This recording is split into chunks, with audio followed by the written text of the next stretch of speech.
The title of my message today is Establishing a Godly Home. Amen? And our main verse can be found on Colossians 3:18 to 21. And now, I don't know if you remember or not, but my message today is like a semi-series of my sermon last year. So, for those of you who remember my last sermon on December 29, 2024, my topic is all about a blessed new you, which is found on Colossians 3:1 to 15. Amen? And these are the previous verses before this one. Now, that time, I gave you three foundational steps on how to have a blessed and transformative lives. You see, the first step that I gave you is we actually need to think clearly on spiritual realities and positional truth about what happened to us after we receive Christ. You know, we're bound to focus on things which are above and hold on to the promise of God moving forward to our lives. Then, the next step is we need to act decisively.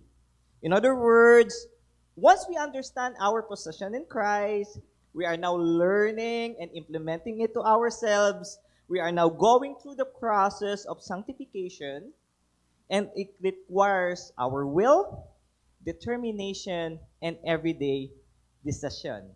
Amen? So in that way, we can bear fruit by the help of the Holy Spirit, especially self-control. Amen? Naalala nyo na ba? Sino yung mga nandito? So, again, think clearly, act decisively, and finally, the third step is we need to live accountably. Amen? Because we're not meant to walk this Christian journey alone. We need to have companions. And at the end of the day, we need to apply, practice, and show evidence that indeed we have a transformed life together with Christ, showing it to others. So, dito na tayo ngayon papasok. Because Paul understands that there is no better way to practice pala and apply what we learn to our Christian faith but by only living and showing it every day, of course, to our very own family. Amen? Amen? Nagigets nyo? So in short, this is what Paul teaching us. Paul is directing us today that yes, it is foundational to know that we have found a new life in Christ. We unlock the principle of God forgive us, God accepted us, God loves us. And okay. Then if we know all of these, and if we are now being fully transformed, and we are in a family situation or setting, therefore, in essence, we are not just a new creation, but God sees us as a new father living under His care, as a new mother rooted to Christ, a new child that obeys the command, and a new parent that can build and establish a godly home in the foundation of His love. Amen? So, this is where the practical session begins. As God honestly expected us to fulfill our godly role in our family. Amen? And so for today, I will give you the 4 characteristics on how we can establish a godly home based on Colossians 3:18 to 21. It is not much. 18, 19, 20, 21. It's only 4 verses. But as Pastor Kips Heisey said, this is actually the shortest family counseling that you ever read in the Bible. And yet, if we take time to understand the depth of the simplicity of this context, then it guarantees that our relationship to one another and to our own family will increase, and we will grow in Christian maturity. Amen? And this is God's intention to all of us who are in a family setting to empower every role in the family so that all of us who know Him, which is Jesus, can establish a godly home until He comes. Amen po ba? Now, this is the question. Do you believe, mga kapatid, that a godly home is supposed to be a haven for love, acceptance, and commitment? Do you believe that this is where we can see that everybody can communicate and nurture their relationship to one another and to God? If you say yes, then join me, mga kapatid, as we dissect this verse and discover to ourselves about the counsel of God on establishing a godly centered home. Can we give a clap offering to the Lord? Now, let's start reading the verse. You know what? The context really starts on Colossians 3:17. This is where it transitioned to being foundational, to being practical. Colossians 3:17, and whatever you do, whether in word or deed, do it all in the name of the Lord Jesus, giving thanks to God the Father through Him. And now, brothers and sisters, this is the command coming from the Lord. It is as follows. 18, wives, submit yourselves to your husband, as is it fitting in the Lord. Husbands, love your wives and do not be harsh with them. Children, obey your parents in everything, for this pleases the Lord. Fathers, do not embitter your children, or they will become discouraged. Can we give a clap offering on reading the Word of God? Now, so, the first characteristic of a godly home is point number 1. A godly home is composed of submissive wife. Amen? So, here's the word. Wives, submit. Okay? Submit to your husband. Pero may karugtong, as is fitting in the Lord. As is fitting in the Lord. So, therefore, in God's point of view, women who are now living under the care and guidance of the Lord and who are in a family setting has need to have a characteristic of submissive heart. Malinaw naman yan. Now, this is what I'm trying to emphasize. Now, the word submit or submission comes from the Greek word hupatasso. Can everybody say hupatasso? Amen. So it literally means to arrange in rank or to get in order under voluntarily. It is to voluntarily yield to a recognized authority under the command of a leader. So the key word here, mga kapatid, is to get under voluntarily and not by compulsion. So in other words, to make a family relationship function in God's way, wife, although certainly has the right to stand in her own way, and yet, as is fitting in the Lord, you are actually willing to set aside or relinquish that right to get under your husband in order for your family to work and move forward for the glory of God. Can we give a clap offering to the Lord? You see, what's the focus? That focus is more on a relationship base and not an act of proving who is dominant. You see, let me give you the example of this idea in the scripture. Colossians 11, verse 3. First Corinthians 11, verse 3. I'm so sorry.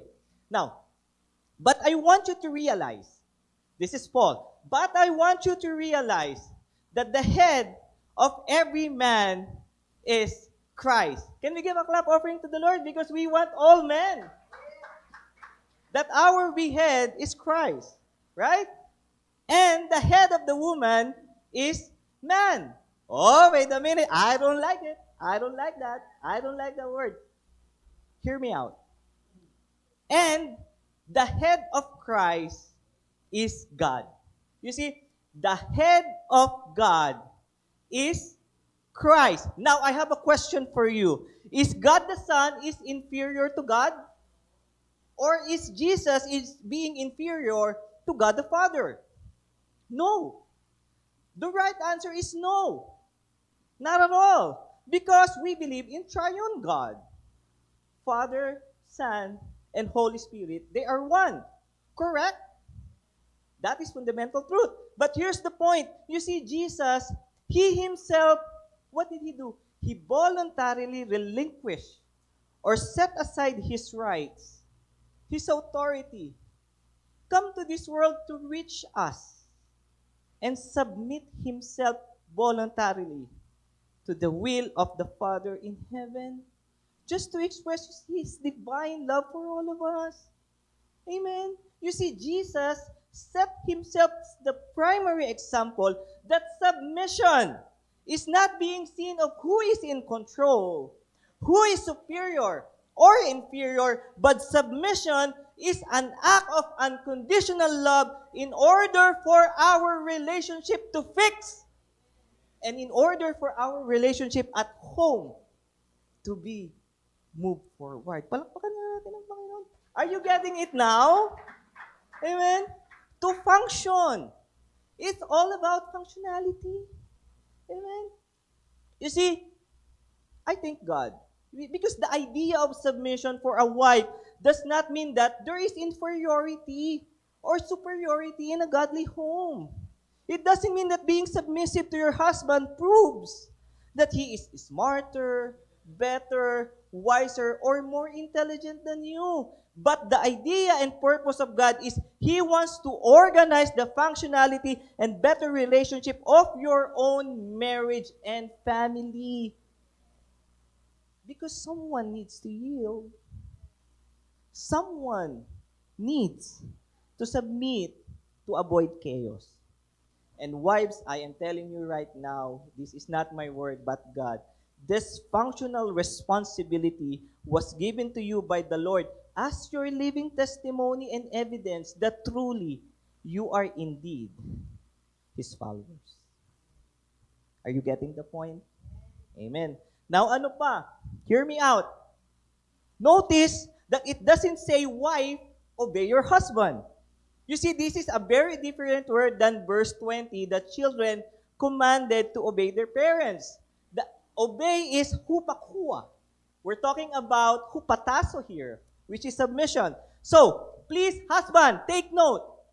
A submissive wife is a blessing. Amen? But it does not mean that we can abuse their spirit, that we can say, do, or treat our wives as they are slaves in the family. Because that is not God's given authority to us. Dapat malinaw din ito. We do not have the rights to control our wives and abuse their submissive heart because this is not a Marine Corps.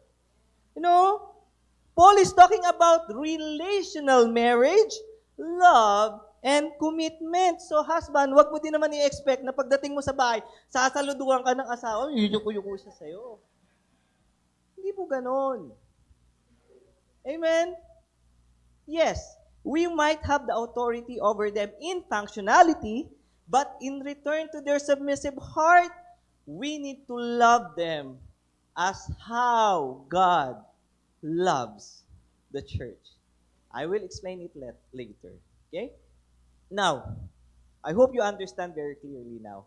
Now, before I move to the next point, I want to give two practical examples on how you wives can apply this character of submissive heart to your husband. Of course, madami pong example, ano? But I just want to give you two, as it says to the last part, that it should be as it fitting in the Lord.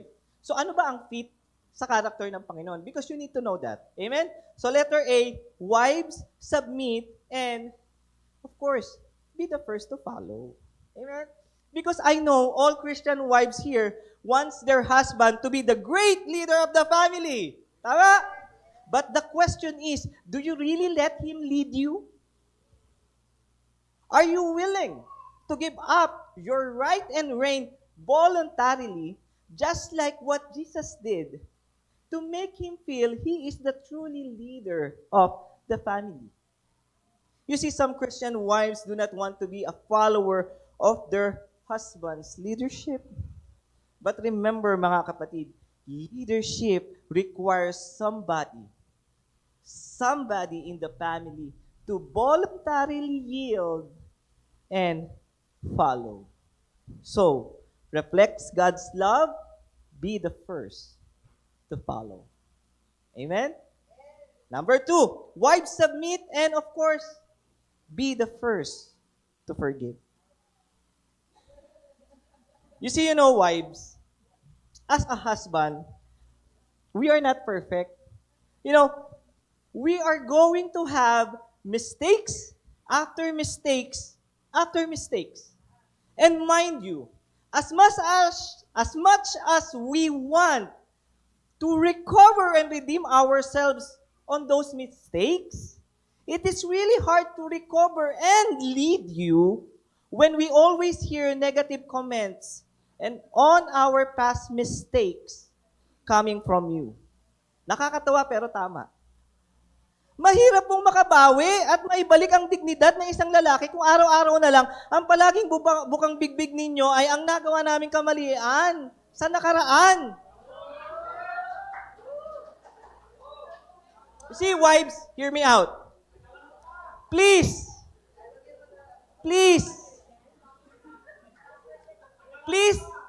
help your man a little bit more. On what terms? By forgiving them and make them feel that you are willing to start over with him and you are bound for reconciliation. So avoid nagging. Tama na po ang pasaring sa nakaraan, lalo na kapag nakikita nyo naman na lumalalim at nagpapasakop na ang inyong asawa kay Kristo. Because we understand as a husband that we also need to step up our character and responsibility. Amen?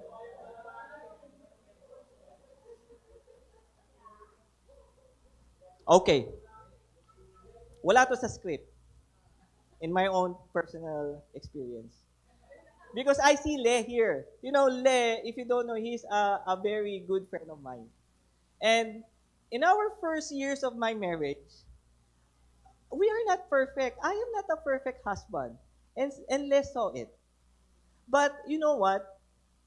I actually moved forward to my life and lead my family. It's just because my wife actually experienced and give it to me the forgiveness that I deserve. Only few people who knows this, but when I see Le, he is a living testimony that he believes that God is manifesting to our lives. So thank you, Le. I really appreciate you. It is not on the script. Amen? So maliwanag po. So, again, that is point number 1. A submissive wife can establish a godly home. Okay, moving on. Point number 2. The second characteristic that God commanded us to establish a godly home is point number 2, is a godly home composed of a loving husband. Yan. It's time. Babawi kami. Okay. Colossians 3:19. Husband, love your wives and do not be harsh with them. Okay. That is the command. Husband, love. Okay? Husband, love your wife. So in short, in God's point of view, husband who are now living under the care and the guidance of the Lord and who are in a family setting has need to have a characteristic of a loving heart. Amen? Now, as I said earlier, a wife's submission does not mean she is inferior to his husband. And now, as Paul speaking to the husband, Paul is teaching us that there is now what? A reciprocal obligation between a husband and wife on establishing a godly home. You see, yes, wives have a responsibility in the marriage, and so do the husband as well. And in fact, the responsibility and command to a husband is much more higher and tougher than wife. Amen? So yes, we as husband have a functional authority over our wives. But on the other hand, according to the authority and the command of God given to us, we must mix this authority with affection. Amen? And it should be in a beautiful balance of being a leader and a lover. Amen? And you know what, mga men? Wives find it easy to submit to us when we achieve and accomplish these two things. Amen? You see, that is called reciprocal obligation and responsibility. Reciprocal obligation and responsibility. And by the way, you see the word husband, that's originally comes from the word farmer or the one that cultivates. In John 15 verse 1, in King James Version, ito ang translation, Jesus said, I am the true vine and my Father is the husbandman, the cultivator. So in essence, the husband is the person who had been given the authority to cultivate the relationship in the soil of love and responsibility. You see, we bind it all together as we imitate the love of the Father and transcend it to our family. Amen? Now, ano pa? You see, the love there, the Greek word for the word love used there is agape, or the imperative is agapate.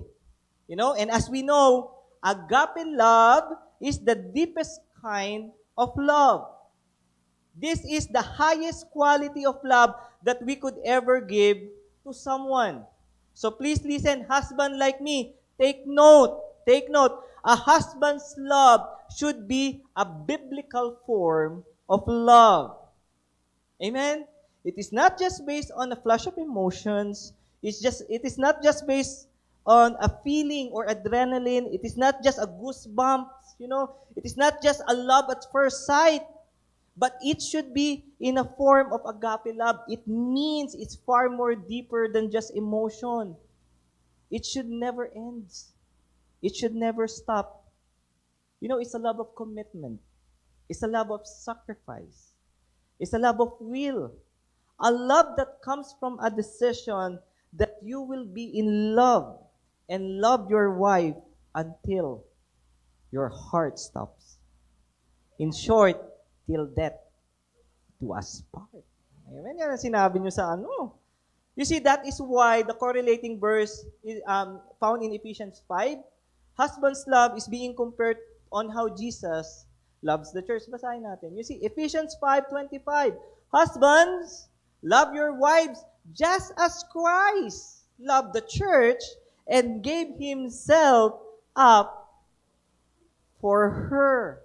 You see, Jesus loves the church unconditionally. Tama? You see, and that kind of love that God expected from us, husband. An all-out, an all-committed, and intentional loves for our wives. So mga husband po, wala pong sukuan. Maliwanag po? Ayaw nila. Husband, maliwanag po! Amen. Now again, before I move forward, before I move to the next point, I want to give a practical example on how naman a husband can apply this characteristic of a loving attitude to his wives. Well, of course, madaming example, but I will only give one, and as it is already said in the verse. Amen? So, a husband's love, of course, a husband's love should not bitter or harsh. Amen? You see, husband, we must love our wives without bitterness. Well, this is what God's commanded us, ano? And if we have a problem in our relationship, which all relationship have problems, no exception, right? We better be careful also on solving it under the guidance of God. You know what? Because if we don't resolve those issues and we just keep it to ourselves and we just find solution on ourselves na sa tingin lang natin na ito ang tama pero mali sa harap ng Panginoon, you see, the tendency is bitterness comes in our life. Bitterness can grow in our heart and eventually destroys the relationship through our pride. We will be harsh to our wives, and our family will be dysfunctional pag nangyari yan. Amen? So, husbands, listen to me very carefully. We need to be careful on unsolved issues in our relationship. Kasi po, pag pinasukan na ng bitterness ang puso ng isang lalaki, mararamdaman po ng asawa niyo na feeling nila parang wala na kayong pakialam. Amen? Amen? So remember, husbands, we are the cultivator in the soil of love and responsibility. We need to stand, fight, and make decision to resolve any issues in our relationship to our wives in the guidance of our Lord. We are commanded to love them with purity and with intention until the coming of our Lord Jesus Christ. Amen? Can we give a clap offering to the Lord? That is point number 2. A loving husband can establish a godly home. Now, moving on, we are now in the third part. Mabilis lang to. Point number 3, the third characteristic that God commanded us to establish a godly home is point number 3, a godly-centered home has an obedient child. Amen? Husband, wives are done. Now, children, this is for you. Colossians 3:20. Children, obey your parents in everything, for this pleases the Lord. So, children, here's the word, obey. Okay? Obey your parents. At may karugtong yan, for this is pleases the Lord. Now, in essence, in God's point of view, children who are now living under the care and guidance of the Lord and who are in a family setting has need to have a characteristic of an obedient heart. Malinaw? Now, the word children here, Paul didn't use the Greek word paideia. Everybody say paideia. Which is only refers to the small children or toddlers.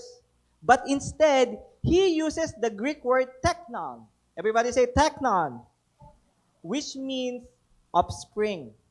Which means he refers to all children of any age who are still living under the care of their parents and still dependable to them. Amen? So in other words,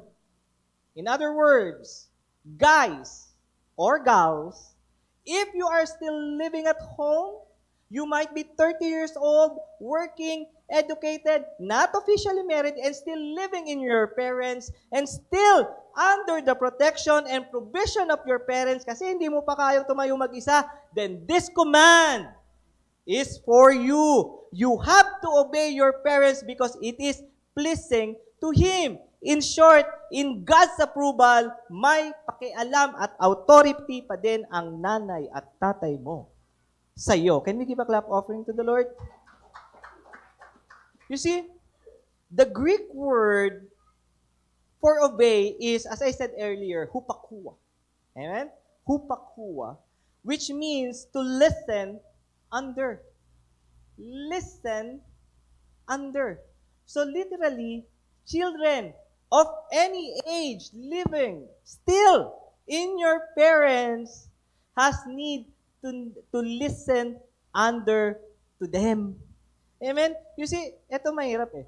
I can emphasize as many as I can. I can repeat as many as I can to you, children, about this command. But honestly, if you children don't really fully understand the essence of obedience, it won't help your Christian maturity. Honestly. We keep repeating it, but if we just keep repeating it and if you don't understand, baliwala eh. Christian maturity. So please, children, hear me out. Listen to me very carefully as I will explain to you how you really need to obey. Amen? Please, children, listen to me. This is the word of God.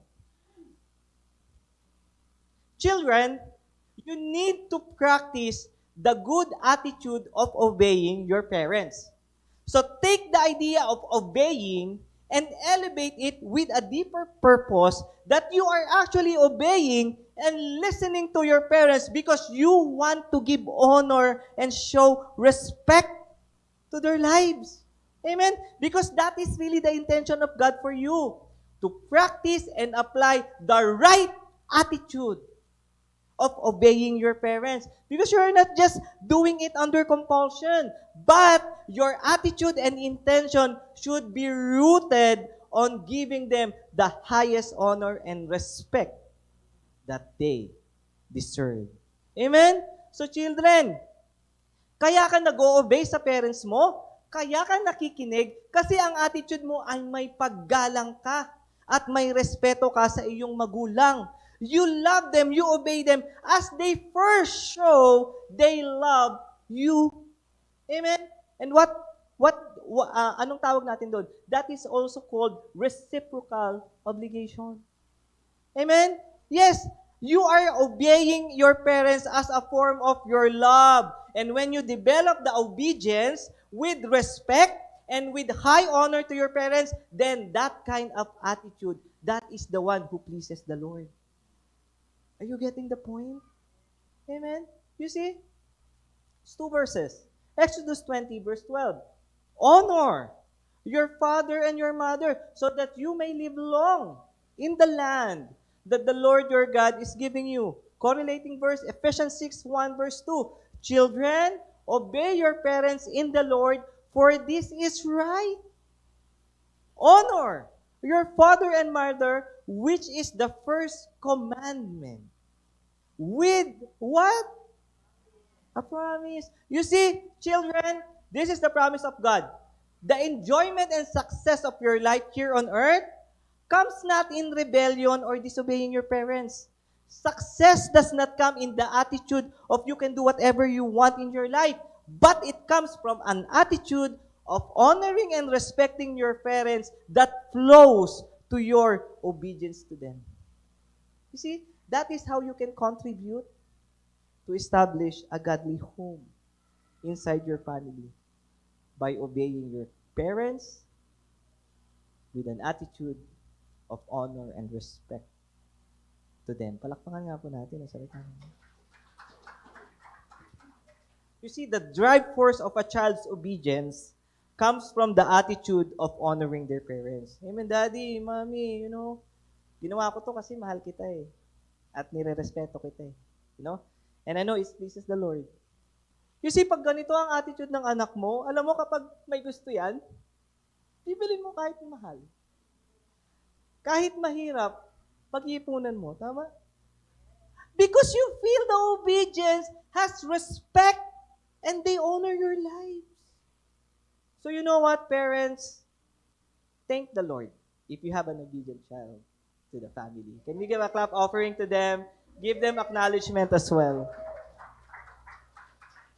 Amen. Now again, before I move on to the next point or my last point, children, I want to give you some practical reasons why you need to obey or listen to your parents. And of course, madami example, but I will only give you two and a joke. Amen? Let's start. Letter A, children, you need to listen and obey your parents because letter A, you're expensive. Amen? You are expensive. You had cost us a lot of money, Ryzen. Wala ka pa. And here's the fact.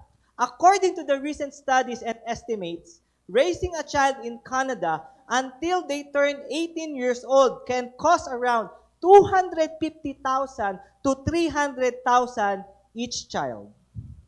So, indeed, children, you are expensive. So, better appreciate your parents more. Kasi baka singilin ka nila. Children, kung may trabaho naman kayo, mag-contribute kayo sa bahay. Amen? Ito, 18 years old lang yung estimate. Paano kung 25 ka na, nasa bahay ka pa, di sobra-sobra pa? Amen? See, children, you need to listen and obey your parents. Letter B, because it is pleasing to the Lord. As the verse said, ito totoo na. The first one might be correct, but not biblical. But reason number 2, listen and obey children because it is the right thing to do and it pleases the God. This is much more important reason. Amen? You want to please God? You want Him to be happy? Focus on one thing. Don't just focus on serving Him through your talent here in the ministry. There is a much better way how to please God. That is at your home, to obey your parents.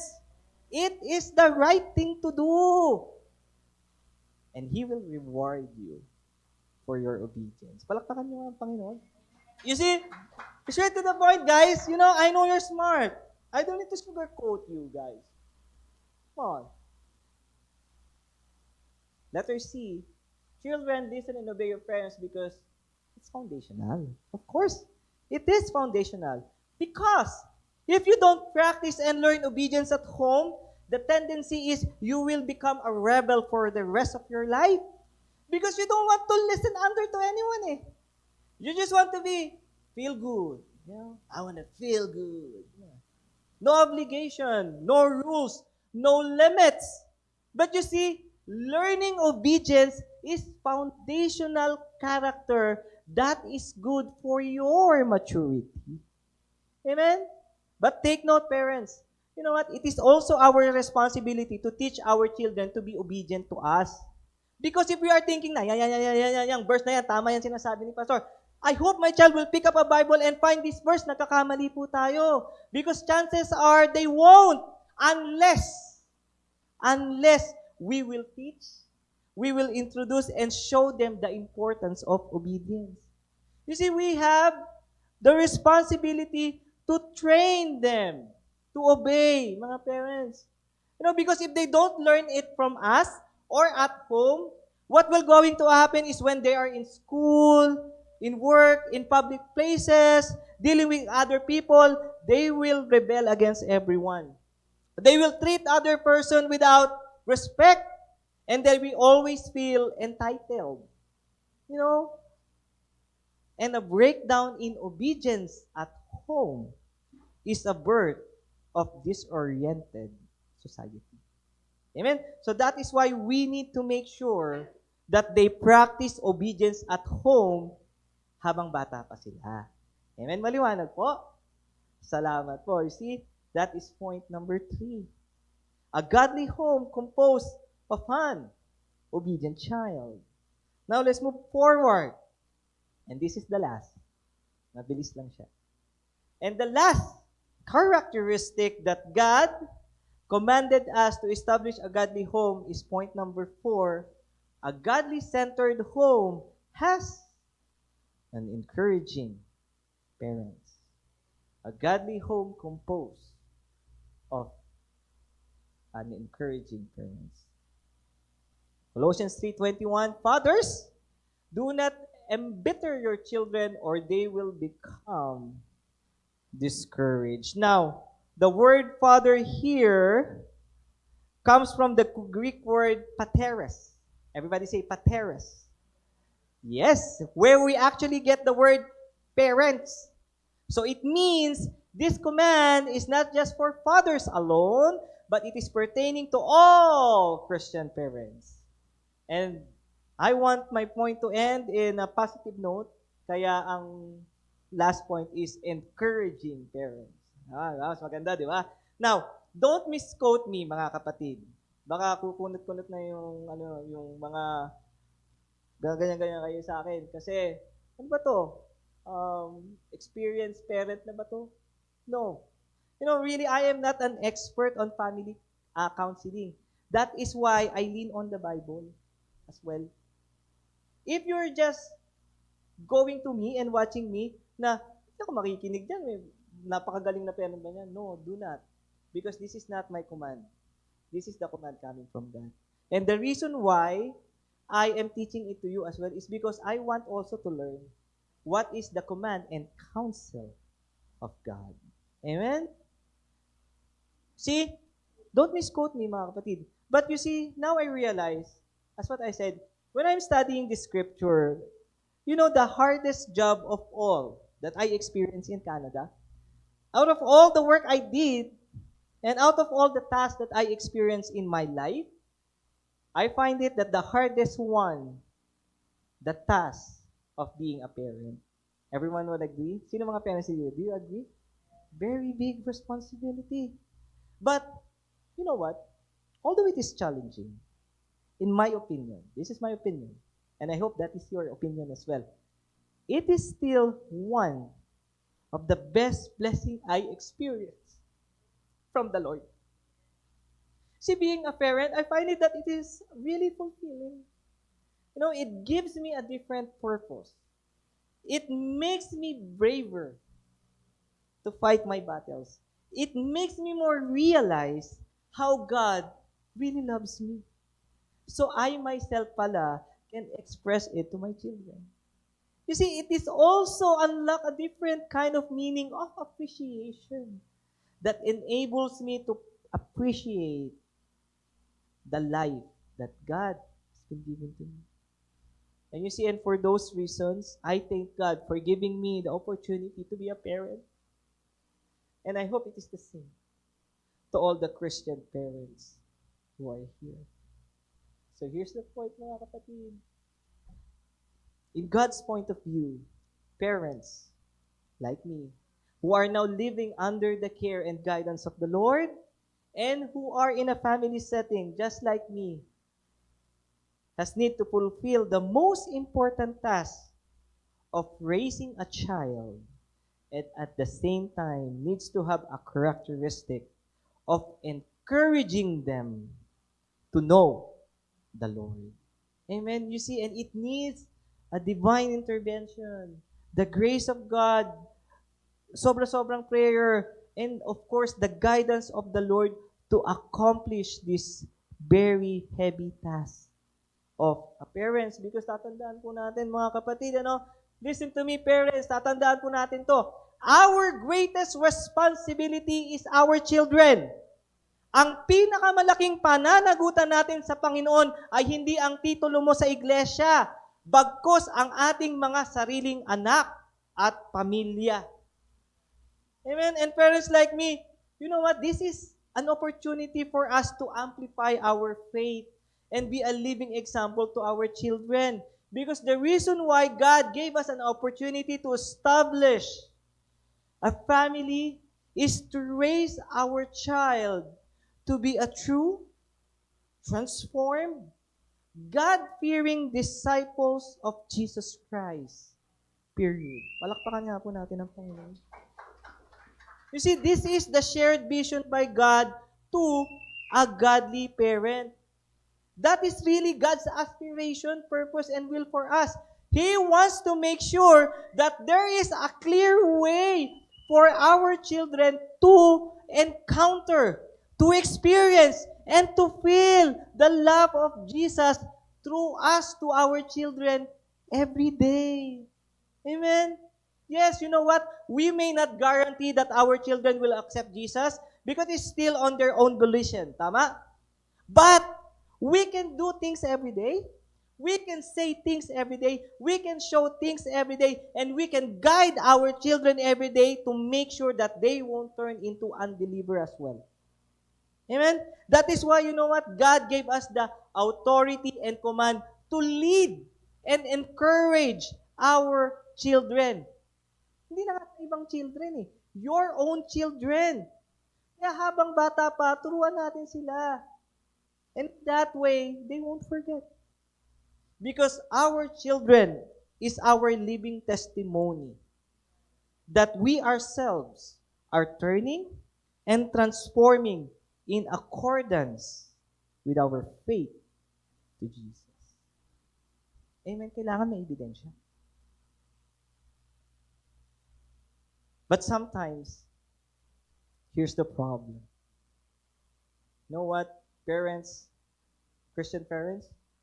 Our children discourage because we as parents, tayo mismo, are not serious enough on our faith, are not serious enough on following Jesus, on our commitment, on our relationship, because there is no justified evidence for them to see and imitate at home.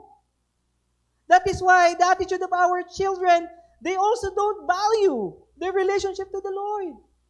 You see, yes, it is a hard task. Kasi wala naman talagang manual ang parenting. But like it or not, intentional man natin o hindi, children become discouraged and we provoke them just by not living on what we believe for. Because we are not just parents, right? We are a Christian parents that have a faith in Jesus. Amen? This time, the Lord is saying na, don't just believe. You know, don't just preach, but act the way you preach. Amen? And the best way, of course, is our family. Tama? Palakpakan natin ang Panginoon. So parents, including me, this is really our job description. This is really God's description to Christian parents.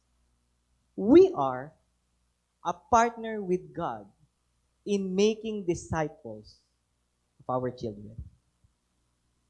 Sa parents, as a Christian parents, who knows the Lord, who are now living a new life in Christ, that you say to yourself, I am a Christian, I believe in Jesus Christ, we have a job description commanded by God.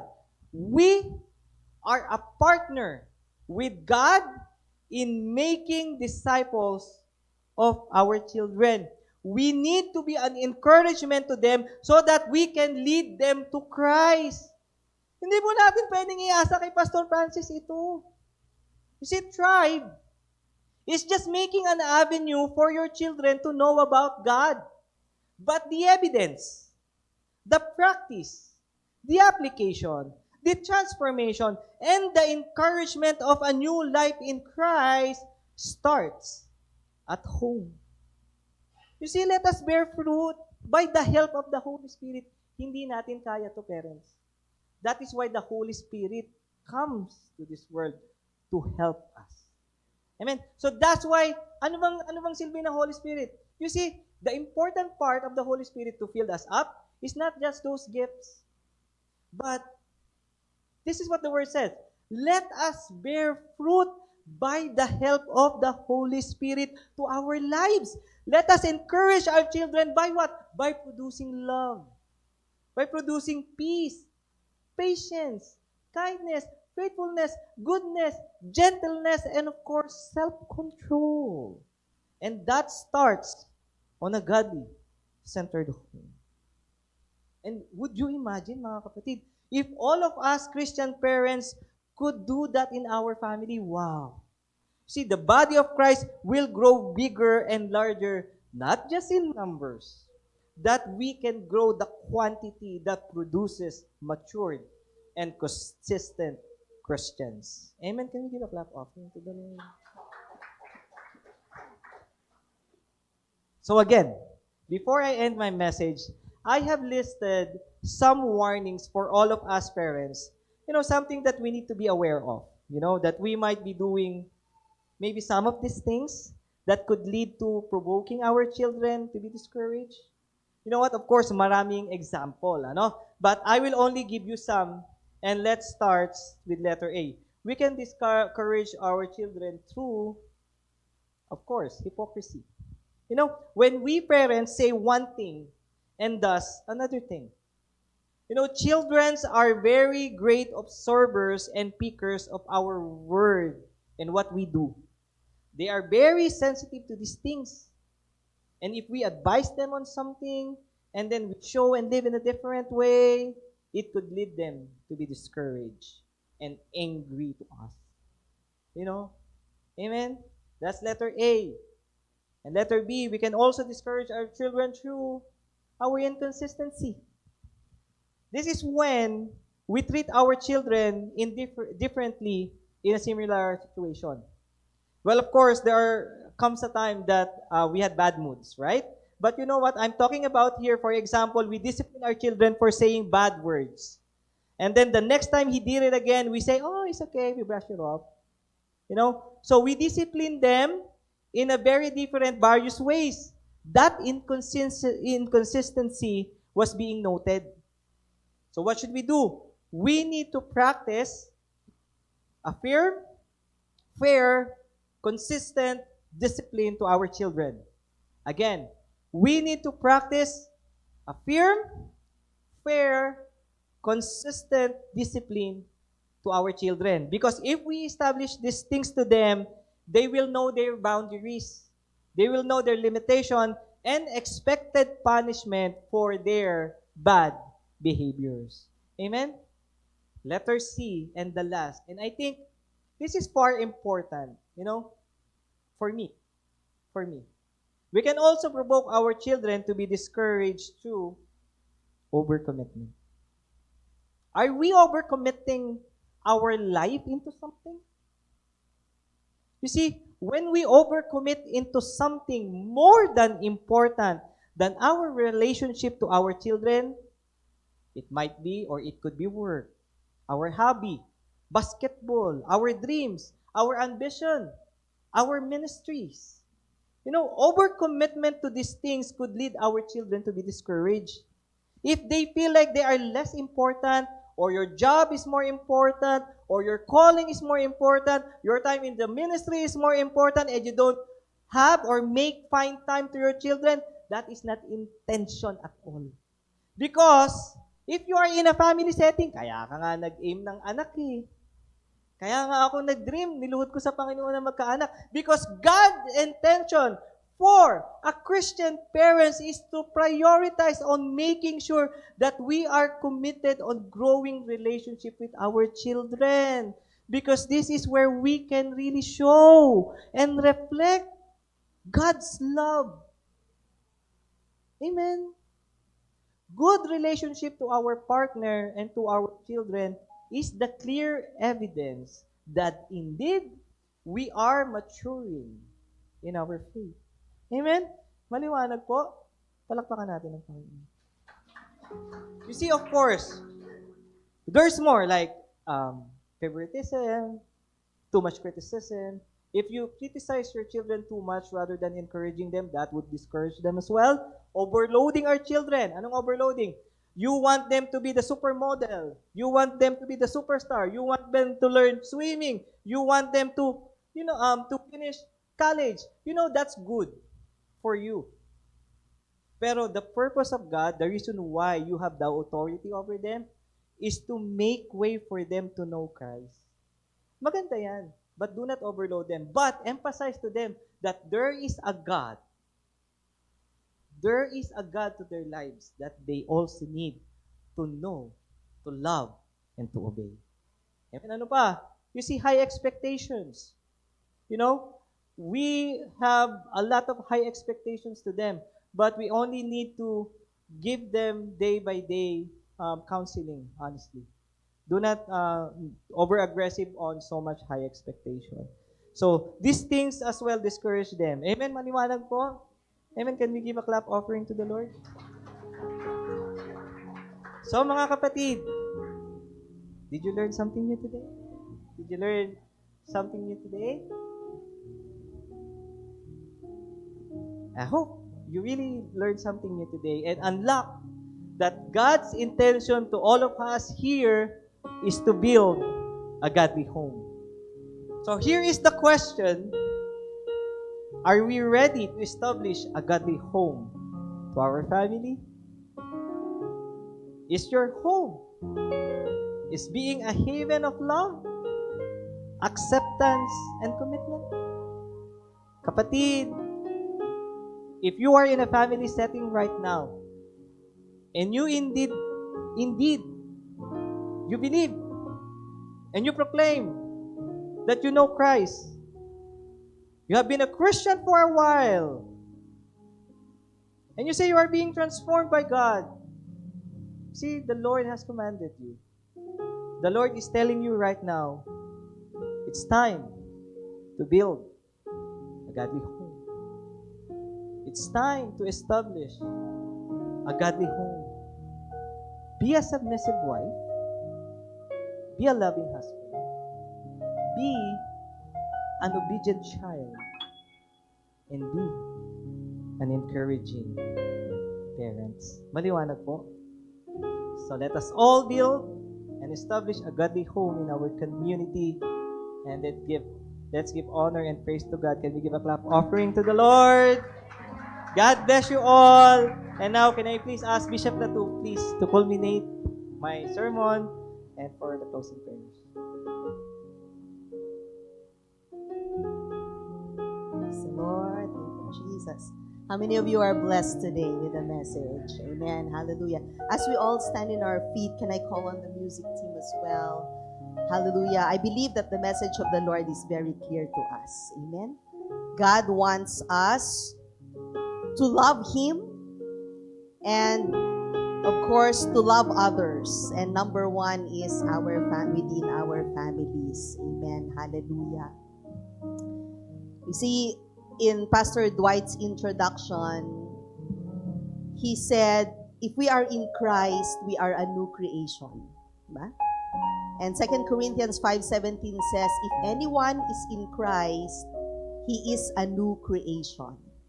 And that includes being a new dad, a new mom, a new child, a new husband, a new wife.